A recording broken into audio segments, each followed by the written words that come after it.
नमस्कार साथियों, स्वागत है आपका। देखिए, यूपी पुलिस 2024 का रिजल्ट आ चुका है। इसकी कट ऑफ लग चुकी है कल के दिन। और बहुत से बच्चे इसमें असफल हो गए क्योंकि संख्या ही ज़्यादा थी। करीब 50 लाख थे, 48 लाख ने पेपर दिया था और बाद में बहुत से बच्चों ने छोड़ दिया। तो करीब 36 लाख बच्चों ने इसमें पेपर दिया था, जिसमें यदि बात की जाए जो बच्चे फेल हुए हैं, असफल हुए हैं, तो वो अकेले नहीं है। उनके साथ में करीब 33 लाख बच्चे ऐसे हैं, 33 क्या मैं कहूँ, 35 लाख ऐसे हैं कि लगभग उन्होंने वो तो असफल ही हो गए। 1 लाख बच्चे ही सफल हुए हैं। अब जो भी सफल हुए हैं वो भी ये ना सोचें, एकदम खुशी ना मनाएं कि हम आगे। एकदम ये नहीं है कि एकदम कोई भी खुशी मिल जाए, नंबर आ जाए तो एकदम सब कुछ भूल जाएं, घमंड आ जाए।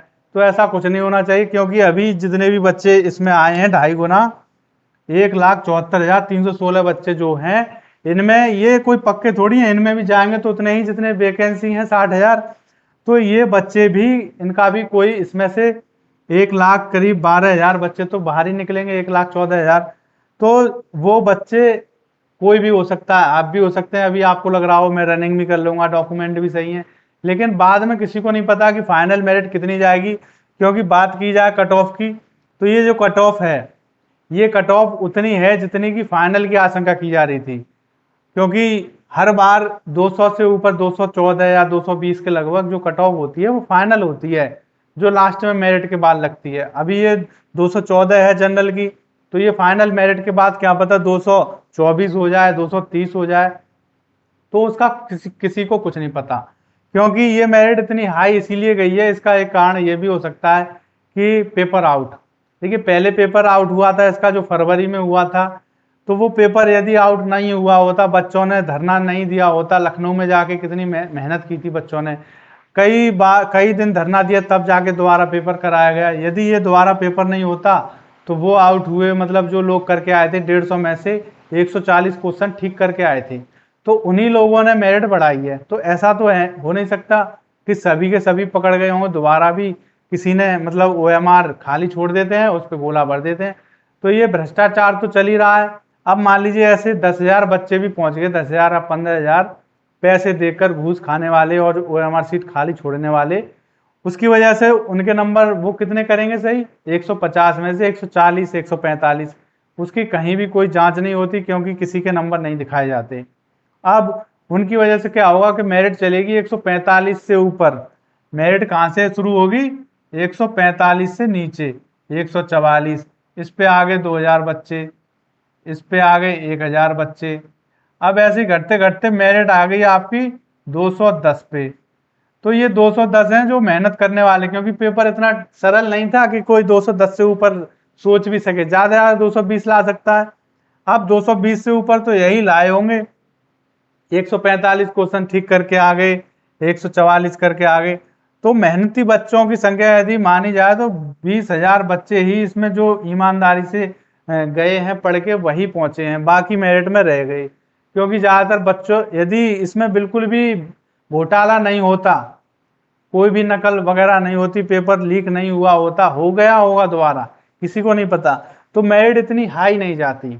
आजकल जो मेरिट हाई जाने का तरीका है, मतलब कारण है, वो मेन यही है कि आधे से ज्यादा वैकेंसी उन बच्चों से भरी जा रही हैं जो पेपर लीक द्वारा या फिर किसी जुगाड़ द्वारा अपनी ओएमआर खाली छोड़ के आते हैं और पूरे में से पूरे क्वेश्चन उनके हो जाते हैं। तो चलिए, ये तो रही। अब इसकी बात तो कुछ हो नहीं सकती। जिनको ये लग रहा है कि उनके नंबर 214 से ज्यादा हैं, या किसी कैटेगरी में किसी बच्चे के 200 नंबर हैं और ओबीसी से बिलोंग करता है, उसका नंबर नहीं आया है कट ऑफ में, तो वो कोर्ट केस कर सकते हैं। और कोर्ट केस करना चाहिए, रिट डालनी चाहिए। रिट डालेंगे तो उनकी कॉपी की जांच होगी और उनका नंबर आना ही है फिर, ठीक है। रनिंग की परवाह मत करिए, इस बार नहीं आया, आप जब भी कोर्ट आदेश देगी आपकी, चाहे 1 साल में दे, चाहे 2 महीने में दे, या फिर भर्ती पूरी होने के बाद भी दे, यदि आपने अभी केस कर दिया तो आपका जो भी होगा निर्णय, अगर आप ठीक है तो आपका सिलेक्शन होगा, आपकी रनिंग कराई जाएगी अलग से। तो ये बात तो हो गई। लेकिन अब देख लेते हैं अभी मेरिट कितनी गई है। जनरल की 214 गई है, ये पॉइंट को छोड़ दिया जाता है, छोड़ देते हैं हम। अब फीमेल की 203 गई है। अब देखिए, फीमेल की 203 बहुत ज्यादा मेरिट है ये। ईडब्ल्यूएस की 187। अब ईडब्ल्यूएस मेल इसकी इतनी कम क्यों गई है, ये भी एक बहुत बड़ा कारण है। और फीमेल 180 ईडब्ल्यूएस, ये भी बहुत कम गई है। देखिए ओबीसी और ईडब्ल्यूएस की हमेशा बराबर जानी चाहिए थी, लेकिन ओबीसी की इतनी ज्यादा क्यों है, इसका जवाब कोई नहीं दे सकता, क्योंकि भ्रष्टाचार बहुत ज्यादा हो रहा है। ओबीसी की 198 है और फीमेल की 189 है। ये मेरिट एकदम कोई सोच ही नहीं सकता इतनी हाई मेरिट जा सकती है, क्योंकि इसमें घुसे पड़े हैं कौन, दलाल। एससी की कितनी है, 178, ये बहुत ज्यादा है। एससी की इतनी तो ओबीसी की जानी चाहिए थी, और ईडब्ल्यूएस की या फिर जनरल की ही होती इतनी, क्योंकि नॉर्मलाइजेशन का तो इसमें कहीं कुछ वही नहीं दिख रहा है कि नॉर्मलाइजेशन हुआ है। ये देखिए 169 एससी की फीमेल की है। एसटी की बात की जाए ये 146 ठीक गई है, लेकिन ये भी ज्यादा मानी जाएगी, और फीमेल की 136। तो इनमें बहुत, क्योंकि इनकी वैकेंसी कम थी इसीलिए इनकी मेरिट ठीक गई है, कोई ज्यादा घपलाबाजी नहीं हुआ है। सबसे ज्यादा जो फ्रॉड हुआ है वो जनरल से शुरू हुआ है, और ईडब्ल्यूएस ओबीसी इनको लपेटा गया है। तो ये बहुत ज्यादा, मतलब इस भर्ती में घोटाला हर वैकेंसी में आता है। एक तो 5 साल में जब वैकेंसी आएगी तो उसमें घोटाले की चांस और ज्यादा बढ़ते जाते हैं। यदि वैकेंसी 1 साल में 2 साल में आती है तो कोई भी ये नहीं सोचेगा कि इसमें घोटाला किया जाए, वरना 5 साल में आएगी तो बहुत से बच्चे ऐसे तैयार हो जाते हैं कि एक वैकेंसी में यदि इस साल 1000 घोटाला करने वाले बच्चे हैं तो उनकी संख्या बढ़ती चली जाएगी हर साल हर साल। अब 5 साल बाद वैकेंसी आई तो वही उन्हीं बच्चों की संख्या 50,000 हो जाएगी घोटाले करने वालों की। अब 2.5 गुना बुलाए गए हैं, 1,74,316। अब इनमें भी घोटाला होगा, रनिंग में अपनी जगह किसी और को भगाया जाएगा, क्योंकि जो नकल से आया है वो रनिंग भी नकल से करवाएगा, ठीक है, तो वो उसमें भी पास हो जाएगा। बस रनिंग और बची है उसकी। बस रनिंग में भी पैसे चलते हैं, मेडिकल में भी पैसे चलते हैं।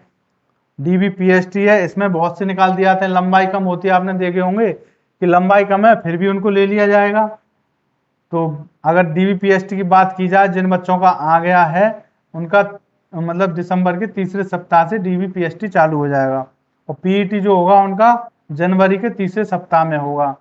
तो जो बच्चे ईमानदारी से पहुंच चुके हैं अपनी मेहनत से, वो अपने डॉक्यूमेंट एकदम तैयार करें। कुछ ही दिन में मतलब इसका आ जाएगा कि आपको कौन कौन से डॉक्यूमेंट क्या क्या ले जाने हैं। और पीईटी के लिए अपनी रनिंग अभी आपको टाइम मिल गया है, नवंबर तो चला ही गया, दिसंबर है और जनवरी के आपके पास 10 दिन है, तो करीब 40 दिन है आपके। और मेरे चैनल पे रनिंग की वीडियो पड़ी हुई है, प्लेलिस्ट है पूरी यूपी पुलिस की, उसको आप शुरू से देख सकते हैं रनिंग में क्या क्या परेशानी आती हैं। और जो बच्चे लगातार भाग रहे हैं और जो मेरे चैनल से जुड़े हुए थे तो उनको तो पता ही होगा कि रनिंग वो कर रहे थे। और जिन बच्चों का नहीं हुआ है, या फिर किसी के मतलब ओबीसी में 198 हैं और मेरिट जो गई है उसके यदि 195 190 हैं, तो वो भी अपनी थोड़ी थोड़ी रनिंग करता रहे, क्योंकि ऐसा हो सकता है कि बहुत ज़्यादा ये बुला लिए गए हैं और डीबीपीएसटी में बाहर होंगे, रनिंग में बाहर होंगे, तो एक और मेरिट लग सकती है, क्योंकि 2.5 गुना कभी बुलाते नहीं है, आपकी बुला लिया है, वैसे तो 3 गुना या 5 गुना बुला लेते हैं, तो क्या पता दोबारा मेरिट लगे। तो इसीलिए आप जो भी पास में हैं वो तो अपनी रनिंग कर ही सकते हैं थोड़ी बहुत, लड़के, ठीक है। बाकी लड़कियों की बात यह है कि वो अभी रनिंग बंद कर दें, यदि सेकंड मेरिट लगती है तो वो रनिंग शुरू कर सकती हैं। लेकिन ये रिजल्ट आने से, इसमें नंबर ना आने से किसी भी बच्चे को निराश होने की आवश्यकता नहीं है, क्योंकि जिंदगी में कभी भी जॉब को प्रायोरिटी नहीं देनी चाहिए अपनी जिंदगी से ज़्यादा, अपनी खुशियों से ज़्यादा। अगर आप खुश हैं, मेहनत कर सकते हैं, तो एक जॉब क्या दूसरी जॉब आएगी उसमें आप जा सकते हैं। एसएससी जीडी है और टीचिंग की बहुत सी जॉब हैं, तो किसी में भी आप डीएलएड कर लीजिए। जो भी बच्चे यूपी पुलिस की तैयारी में रह गए थे, तो डीएलएड करने के बाद आप अपनी टीचिंग की लाइन में आ सकते हैं, तो उसमें मेहनत करिए। उसमें तो ज़्यादा इतना घपलेबाजी नहीं है, वैसे घपलेबाजी तो सभी में है, लेकिन मेहनत जो करेंगे उनका हो ही जाता है, ठीक है। मेरिट हाई तो ही जाती है बस घपले से, और क्या है, आप हाई मेरिट में आ जाइए, यही तरीका है आने का आजकल। वरना सरकार यदि व्यवस्था करे अच्छी तरह तो हर बच्चे का हो सकता है, और जल्दी जल्दी वैकेंसी आनी चाहिए हर साल। तो मिलते हैं अगली वीडियो में, तब तक के लिए थैंक यू।